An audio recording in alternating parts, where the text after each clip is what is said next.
CN and their contractor have come through and they've removed the rails already. And now what they're waiting for is spring will come along, April or so, and they'll come along and they'll remove all the ties as well. An interjurisdictional development team has been created for consultation, design and costing work for a trail development plan for the old CN rail route. In the initial stage of building a trail, they are taking a conservative approach. We want to get a basic trail in there first. We're talking a 4-meter wide gravel trail that's a smooth gravel surface, so it wouldn't be unlike the Mission Creek Greenway or the KVR or any of those types of trails, so that you can walk or you can ride your bike on. It's a good surface for that.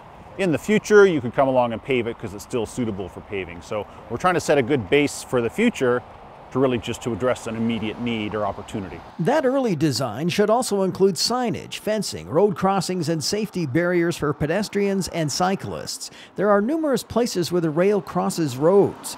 The team is opening up this initial phase of development to the public, holding open houses where residents can view the concept and provide feedback. We're putting this basic corridor in, but it's a long corridor and we only know, everyone knows bits of it.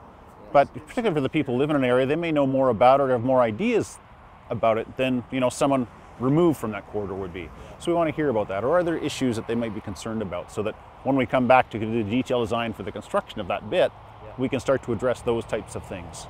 Gibbs says local governments in the province forked out a significant chunk of change to purchase the track, $22 million, and aren't at this point in a position to make any short-term financial commitments to develop the trail. So fundraising is required. What that will look like at this point is uncertain. Options could include opening up the possibility of citizens or corporations being able to purchase a few hundred meters of trail. There's a separate group up in the North Okanagan. They've been involved for a long time, ever since CN announced the closure of the railway, the Okanagan Rail Trail initiative. And they've lobbied for this to be a trail and for quite some time. And we're going to work with them to bring them on board to do the fundraising for it. And so right now, as we're preparing the trail development plan that kind of sets out how it's going to look and function and how much it's going to cost, they're preparing a fundraising plan that's going to describe how are we going to raise this money, how are we going to acknowledge people, that type of thing.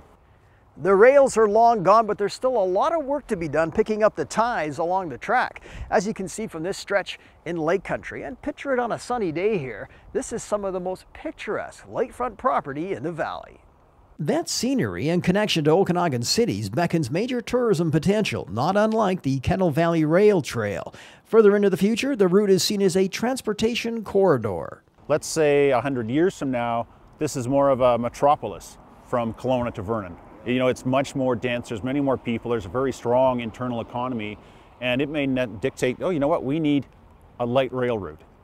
And there's space here to put in a light rail route and a trail when that time comes, 100 years from now or whatever. So part of it is looking ahead, but I think really for all of us, it's looking at the near future.